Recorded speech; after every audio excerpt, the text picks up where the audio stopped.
4 years after Vanessa Clark and I broke up, we ran into each other at our class reunion. Someone suggested truth or dare. Vanessa picked truth. Someone asked her, "What's the smartest thing you ever did in a relationship?" She looked right at me with this smirk on her face. "Getting my ex to pay off my $700K in debt, then dumping him once I found someone richer." Everyone probably expected me to lose it, but I just smiled and told them to keep playing. When it was my turn, they asked, "Did you ever hide anything from your ex?" "Yeah, what was it?" I smiled. "I'm actually the richest man in the country's son." After a second of dead silence, everyone cracked up. "Liam, dude, have you been watching too many of those CEO drama shorts while delivering food? Getting a little delusional? Seriously, man, stop pretending to be rich. You're literally still wearing your delivery uniform." I looked down at my Armani casual wear and the custom AGV helmet next to me. Okay, I kind of did look like a delivery guy. Before I could say anything, Vanessa jumped in. "Liam, we broke up 4 years ago. Why are you still being so fake? This is supposed to be a chill reunion. You don't need to show off. Just be real." I leaned back in my chair and looked at her. "I am being real. I actually am the richest man's son. You think you could have booked this VIP suite without my connections? Honestly, I wasn't even planning to come. I didn't want to see Vanessa, and I don't really hang with these people anymore anyway. But my buddy called me like 28 times begging me to show up. Said Vanessa wouldn't be there, and everyone agreed not to talk about work or money, just catch up. But not only did Vanessa show up, she was being totally shameless about flaunting herself. A gold digger playing dress up as high society. Pathetic. And she wouldn't leave me alone. Liam, there's a limit to bullshitting. My husband booked this suite with his VIP status. What's that got to do with you? With that delivery outfit, if you weren't riding our coattails, you wouldn't even qualify to eat here." Everyone laughed and looked at me like I was trash. I just waved it off.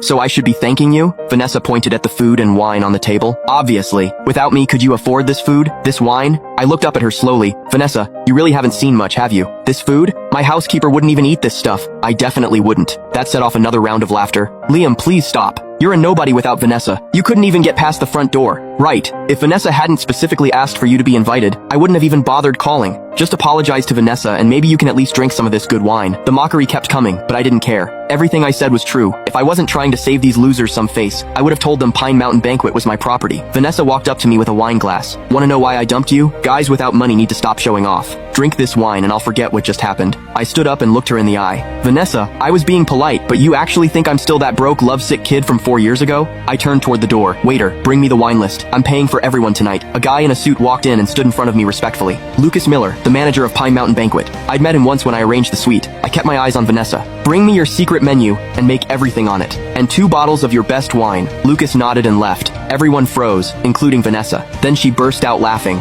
"And you say you're not showing off? My husband and I have been here at least 10 times. There's no secret menu. Could you at least practice your lies first?" Everyone stared at me, waiting to see me get embarrassed. In their eyes, I was still the poor guy Vanessa heartlessly dumped. Back then, I fell out with my dad to marry her. Broke and desperate, I delivered food for a living. After I paid off her $700K in debt, she hooked up with some rich kid named Sebastian Ashford. Heartbroken, I went home to take over the family business and swore I'd never see Vanessa Clark again. But here she was at this reunion, not only showing up when she promised not to, she was publicly humiliating me, rubbing it in everyone's face that I paid off her loans. I couldn't let this slide. Just because you haven't seen it, doesn't mean you're important enough to get it. I'd shut up if I were you. Save yourself the embarrassment when the food comes. Liam, you. The suite door opened. Dozens of dishes were brought in as everyone stared. Lucas held up 2 bottles of limited edition Hennessy. "Our boss says everyone here is an honored guest. Tonight's meal is on the house." I nodded. Smart move by the owner of Pine Mountain Banquet. 1 free meal to get on my good side, good business. Thank the boss for his kindness. Tell him. Vanessa cut me off. "Liam, it's not your place to speak. The boss is obviously doing this for my Sebastian. Stop pretending and thanking people for us." She pushed me aside and walked up to Lucas.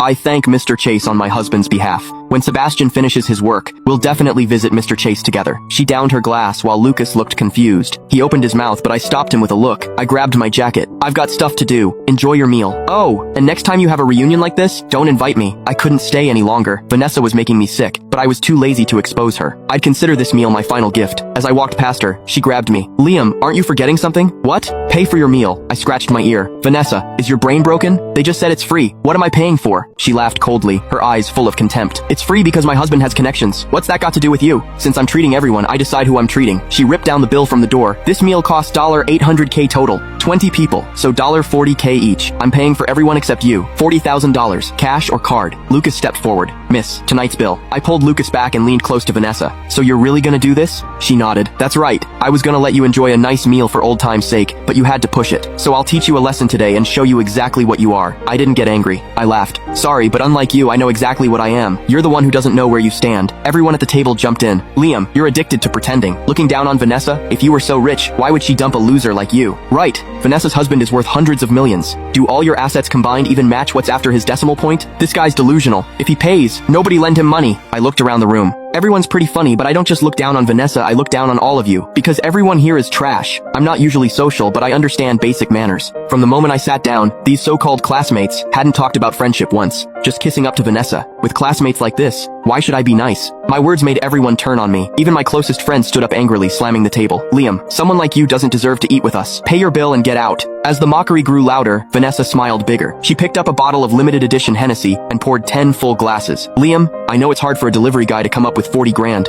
For old time's sake, I'll help you out. She put her high heel on a chair and pointed at the glasses. You have 2 choices. 1. Kneel and lick my foot while admitting you're worthless. 2. Chug all 10 glasses, then slap yourself 10 times. Pick one and do it, and I'll pay your 40,000. Deal? The suite filled with whistles and applause. They all wanted to see me humiliated, wanted to see me submit to Vanessa like a dog, just like 4 years ago. I tried to leave us both some dignity, but Vanessa and these people kept pushing. A gold digger living off men pretending to be classy. Ridiculous. 10 minutes. What? I ignored Vanessa and looked at Lucas. Lucas checked his phone and bowed to me. Mr. Foster, I've notified the owner. He says he'll be here in 10 minutes with Sebastian Ashford to apologize to you. Oh, and he said he's willing to trade that 100-acre plot in the suburbs for Vanessa Clark's life.